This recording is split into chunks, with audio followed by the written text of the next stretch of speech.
Good morning EDJ, welcome everyone to your favorite radio program in the French Riviera. I am Léa Dutroux, your host for your weekly Morning EDJ show. Mathieu Marinck and Nina Roya are still with me, and today we have the pleasure to welcome Aisha Shamari. How are you guys today? Fine. Thank you.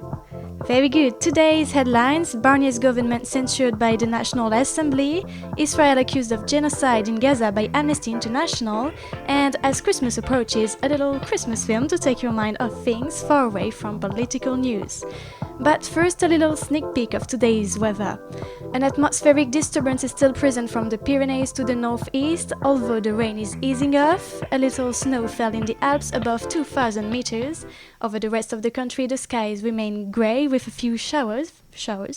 The sun dominates in the far southeast and Corsica. For the temperatures, 8 degrees in Metz, 11 in Paris, 13 in Brest, 15 in Nice, and a high in Perpignan with 18 degrees. It's right now 8 a.m., your news bulletin of the week with Nina, right after the jingle.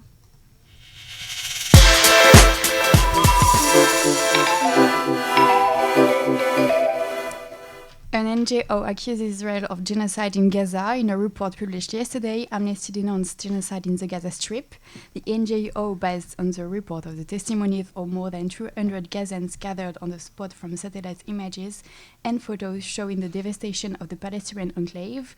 In its report, Amnesty calls on countries that supply arms to Israel to stop doing so, while Israel refutes accusations, saying that the report is fabricated and based on lies. Still standing, the President of the French Republic, Macron, spoke yesterday at 8 p.m., 24 hours after the censorship of Michel Barnier's government. He assured that he would appoint someone in the coming days, and if many voices are calling for the President's resignation, he has disappointed them, recalling that he will be present for his entire mandate. Finally, he sent a jab to the opposition: "I will never assume the irresponsibilities of others." The Olympic Games sleep on the vote of no confidence. The president of the International Olympic Committee, Thomas Bach, is not worried at the moment about the 2030 Winter Olympics in the French Alps. "We have seen the support of a large majority in France for these Olympics," he told at a press conference. The fall of the French government has raised uncertainty of the adaptation of the 225 budget, which contains part of the financial guarantee for the 2030 Games, particularly in the event of cancellation. They won't be seeing the Bahamas. The Bahamas simply does not have the resources to satisfy such a request. The archipelago of the Bahamas has announced that it has refused a proposal from Donald Trump's team to accept migrants from the other countries deported by the United States. According to the NBC News, the list run by Donald Trump's team included the Bahamas, Panama, Grenada, and the Turks and Caicos Islands and Caribbean countries on territories. They don't want their employees to go around in cycle. Michelin has promised a solution for 100% of its employees affected by the closure of its plants. Last month, the management of the French manufacturer, which is based on Clermont-Ferrand, announced the closure of the Cholet site, which employs 955 people, and the van site, 299. They are setting the collapse in sales of truck and van tires and competition from Asia. "We are committed to support each employee indefinitely until he or she has a permanent contract with the trial period validated," said Alain Robe, director of the employee relations at Michelin France. Santiago abduction: the child's father handed over to the French authorities. Last October, Santiago, a premature baby just a few days old, was taken from its incubator by its parents. Found 4 days later in the Good Health in Amsterdam, the couple were arrested by the authorities, but the father refused to come to France. Initially remanded in custody in the Netherlands, the child's father finally agreed to return to France. He will be presented to an examining magistrate today. And now in rugby, Montpellier Scottish fullback convicted of harassing his former wife. Stuart Hogg, Montpellier Scottish fullback who admitted harassing his former partner, was yesterday under a 5-year non-harassment order and a £600 fine by an Aberdeen court, according to the British media. Thank you, Nina. Now to go on with the political sphere, South Korea is in turmoil. President Yoon Suk-yeol's declaration of martial law citing North Korean threats has thrown the nation into chaos. The National Assembly swiftly overturned the order, igniting impeachment proceedings against the president. The martial law declaration, a move not seen since the era of military rule, has polarized the country. Critics call it an inept semi-coup, further isolating President Yoon. Protests have erupted nationwide. Thousands demand his resignation. The international community watches closely. Diplomatic relations are strained. Planned visits by foreign leaders are cancelled. The United States, a key ally, has expressed concern. They call the decision badly misjudged and deeply illegitimate. South Korea's political future hangs in the balance as protests continue. The nation's stability and global standing are in question. Now let's be more joyful. It's time for your cinema segment. Christmas is coming, and what better way to get into the spirit than with a rom-com full of charm and humor? Mathieu Maringue.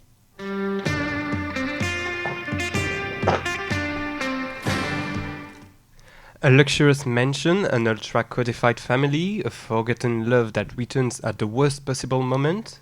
With Our Little Secret, prepare yourself to dive into a whirlwind of misunderstandings, charm and tenderness. Lindsay Lohan plays Avery, a brilliant consultant at the head of her own firm. She's invited to spend a long weekend with the ultra-rich family of her boyfriend, Cam. Everything seems perfect until she discovers that Cam's sister, Cassie, also brings her boyfriend for the introduction, Logan. The problem, Avery and Logan share a tumultuous past, best friends since childhood, then a couple for years. They broke up a decade ago. From the moment they arrive at the mansion, embarrassing situations follow one after the other. Between the glance exchange, the secret that resurfaces, Avery tries to keep her cool to impress her potential in-laws. But the atmosphere of the weekend soon turns into burlesque. Logan, for his part, navigates between his embarrassment and his desire to put things right with Avery. The film plays with the codes of the genre, hilarious misunderstandings and touching movement that explore the complexity of past relationships. With each new situation, Avery and Logan are forced to cooperate, which gradually revives the complicity they once had. It is a film that speaks of love, but also of forgiveness and reconstruction. Between family tension, the strict rules imposed by Erica, the authoritarian and charming mother, and a series of unexpected events, Our Little Secret keeps the viewer captivated. Thank you, Mathieu. In sports, skipper Louise Burton has withdrawn from the Vendée Globe during the night of Wednesday, December the 4th to Thursday, December the 5th, after experiencing a serious damage near the gateway to the Indian Ocean. Aisha Chamari. This marks the second withdrawal in this 10th edition, following Maxime Sorel's departure on November 15. On Wednesday, around 1 p.m., French sailor Burton informed the Vendée Globe race management and his technical team that he was dealing with serious damage to a mechanical component of the rigging of his IMUCA, stated the press release from the skipper's team. At the time of his withdrawal, Burton was in 16th place. At the front of the race, leader Charlie Darlin still has no plan to slow down. North of the Kerguelen Island, so just above the Antarctic Exclusion Zone, AEZ, the Havre-based skipper managed during the night to pull away from the only competitor keeping pace with him so far, Sébastien Simon, while Simon was trailing by 36.88 nautical miles on Wednesday morning at 7 a.m. The gap widened by 98.93 nautical miles by the same time yesterday morning. Okay, thank you so much. And as it is almost the end of our show, let's debate about a fact that happened somewhere in the world, yet not so far from us.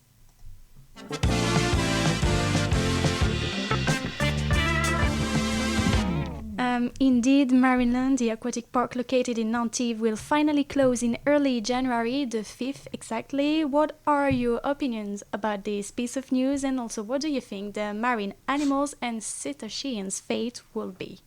Who wants to start? Me. Okay. I support this closure because I think it is a good thing for the animal welfare, because they are not happy there. They get sick, but I'm worried about where they are gonna be next. I hope not in the. Do you know where? Apparently, it's in Japan, right? Yeah, if I say it well, that's so sad. The Justice Court didn't want to go To send them over Yeah. there? And so where will it be? maybe in Spain, but there is no option other In than sanctuaries? Spain. Yeah, Would be but great. Okay. If they are in The a government- rehabilitation program, so it could be great for them. But do you know how they will be transported? Because I heard No. somewhere that it could be by a plane, you know, on a cargo or whatever. But that's very, Yeah. very a paradox, like a sea mammals Yeah, traveling you're on a right. plane. But anyway, some of them were born in the Marineland park, so it's not really Yes. the nature for them. And how do you know that they were not really happy physically? How do you know it? I heard that there were some deaths. Ah, Citizen from death. Moana and Inuk. 2 RKs. Yeah. Yeah, premature death. So Yeah. they can't grow up like normal citizens. Okay, because I also read somewhere that their dorsals were quite on the side, not full straight. So maybe it's also an indicator that they are not fully happy and all Okay. these things. Okay. Yeah, basically orcas, when they live in a tiny swimming pool, such as Marineland, Yes. they just grow tinier than natural living orcas, and they have like a really crippled kind of dorsal, and they cry, they scream, and they're really Okay. they know how to express sadness. Okay. Interesting. And is it the same for the dolphins? Because I don't really hear about this. Like the dolphins and all the other animals, like the otteries or otteries? I think it's only Marineland that is closing, but I think it's all the animals are Okay, will are be going to gone. move. Okay, because it's also like the biggest theme park in Europe, right? Yeah. Yeah. Aquatic park. Marineland is closing, but I know that the Adventure Golf and Aqua Splash next to Marineland will be open. Still open. Okay. So, I want to talk about the economic and social consequences. Yeah. I'm for the closure of Marineland, but with 103 permanent employees and a lot of seasonal jobs, the risk and the family risk finding themselves without income, and I think it's a problem because a lot of our young people, such as us, I worked there 1 year, and I think it will be no option to work in Marineland. It's something complicated. Yeah.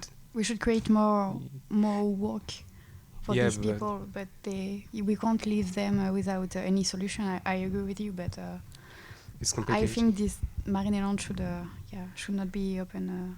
And for example, Mathieu, you live in Antibes actually, and do you think it will have an impact, an economic impact on Antibes or just like the metropolis? Yeah, I think so, because a lot of tourists went there. All my family went to see the orcas and the dolphins, so I think there will be an impact, but we will see if the Aqua Splash and the Adventure Golf can do something with the closure, but the impact will be consequent, I think. I don't really agree with that. I don't think it's going to be that huge of an impact on the economy of Antibes, because not the Marineland doesn't take millions of people like the French Riviera and the city of Antibes.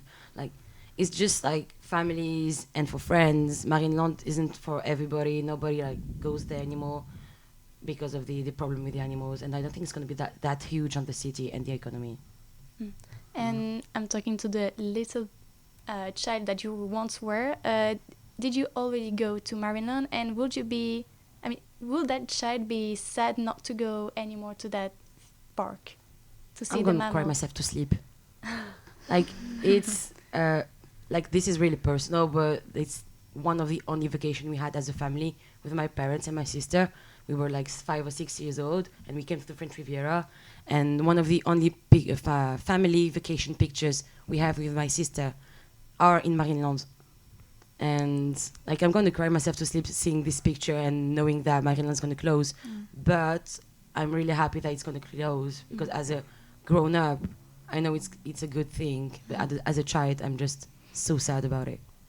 But when I was a child, I went to Orlando in Miami, and there's a park named SeaWorld, and I remember that I assisted to a spectacle of an orca. But I remember that they only had one orca, but a very, very big basin, actually, like way much bigger than what we see in Marineland. So maybe instead of shutting down Marineland, maybe that would have been a great idea to enforce or change the laws, all their working system, like improving, because they have money. Why not improving more basin, like bigger basin, and just maybe now they just only have 2 orcas, but if they improve it, maybe that will be much better, and maybe also change how the employees are working. Maybe that's the point also with the employees. Maybe they're not that kind. We don't know it, Instead of shutting down completely, maybe they could just take some ideas from other parks that actually know how to do it, because SeaWorld is very well famous now. I disagree with you because I think,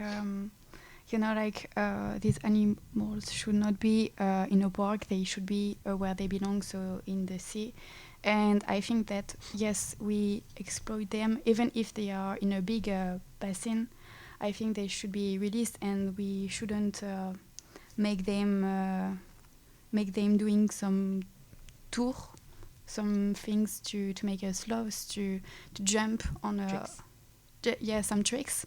Maybe it's a great opportunity for the metropolis to turn, into something more ethical. Maybe doing a park where people can do some research on the orchids, on the marine universe. I don't know. Could be a great opportunity.